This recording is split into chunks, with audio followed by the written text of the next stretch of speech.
23 domingos del tiempo ordinario. El tema yo lo pongo así. ¿Por qué? ¿Por qué? ¿Por qué no?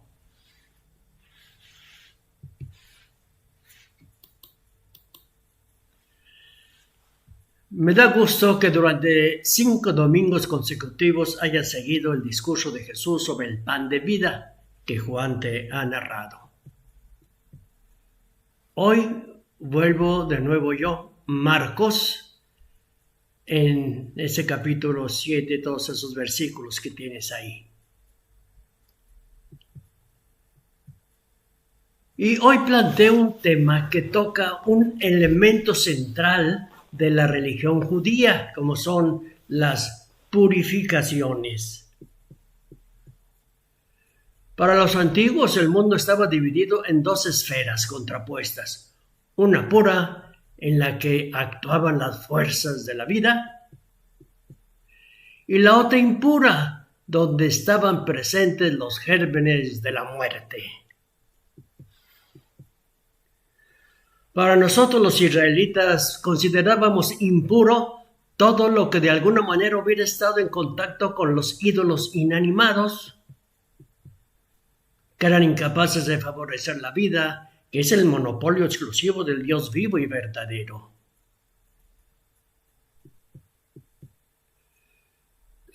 Su repugnancia instintiva hacia el mundo de la idolatría provocaba formas extremas de separación para nosotros. Inmundos eran los paganos llamados perros. Israel era el pueblo de los santos y santo era sobre todo el templo en el que el Señor había establecido su morada. Todo contacto con paganos o con objetos tocados por ellos era una fuente de impurezas y requería purificaciones rigurosas. En este sentido, las disposiciones de los rabinos eran muy minuciosas, no descuidaban ningún detalle. Especificaban cuál era el nivel de impureza y qué ablución concreta era necesario realizar. Distinguían los diferentes tipos de agua a utilizar. Explicaban cómo debían practicarse las abluciones sobre los artículos adquiridos en el mercado antes de utilizarlos. El desconocimiento de estas normas era inexcusable y, por tanto, fuente de maldición. Ahí tienes a Juan 7:49. Cada transgresión era considerada una infidelidad a Dios y a las tradiciones sagradas. Y hoy te presento la acalorada disputa entre Jesús y algunos fariseos y escribas venidos de Jerusalén. El reproche que estos le hacían a Jesús era que sus discípulos no respetaban la distinción entre lo sagrado y lo profano. Algunos de sus discípulos comían con manos impuras, decían. Y este comportamiento desenvuelto y provocativo, pensaban, ¿de quién lo habían aprendido? Pues de su maestro. Hoy a continuación te presento el hecho, ahí en mi Evangelio de Marcos 7, al 1 al 23. Y te digo que en aquel tiempo se acercaron a Jesús un grupo de fariseos y algunos letrados venidos de Jerusalén. Ellos decían, se fijaron que algunos de los discípulos de Jesús comen con manos impuras, es decir, sin lavárselas. Como si no supieran que nosotros, los fariseos y los judíos en general, no comemos sin antes lavarnos cuidadosamente las manos, observando la tradición de nuestros mayores. Ya saben que si vuelven del mercado no pueden comer si no se lavan totalmente. Y han de observar otras muchas reglas tradicionales, como el lavado de copas, jarras, ollas y mesas. Vamos a preguntar a Jesús por qué no se lavan antes de comer. Y delante de Jesús empezaron a preguntar, ¿Por qué no siguen tus discípulos la tradición de los mayores, sino que comen con manos impuras? Qué bien profetizó Isaías de la hipocresía de ustedes cuando escribió: este pueblo me honra con los labios, pero su corazón está lejos de mí. El culto que me dan es inútil, ya que la doctrina que enseñan son preceptos humanos. Ustedes descuidan el mandato de Dios y mantienen la tradición de los hombres. Escuchen todos y entiendan, no hay nada fuera del hombre que al entrar en él pueda contaminarlo. Lo que lo hace impuro es lo que sale de él. De ahí sale, pero de dentro del corazón. De dentro del corazón del hombre salen los malos pensamientos, la fornicación, robos, asesinatos, adulterios, codicia, malicia, fraude, desenfreno, envidia, blasfemia, arrogancia, desatino. Todas estas maldades salen de dentro y contaminan al hombre. ¿Qué tal? Buenos días, los saludo ya en esta semana que estamos por iniciar ya 23 del tiempo ordinario en el ciclo B.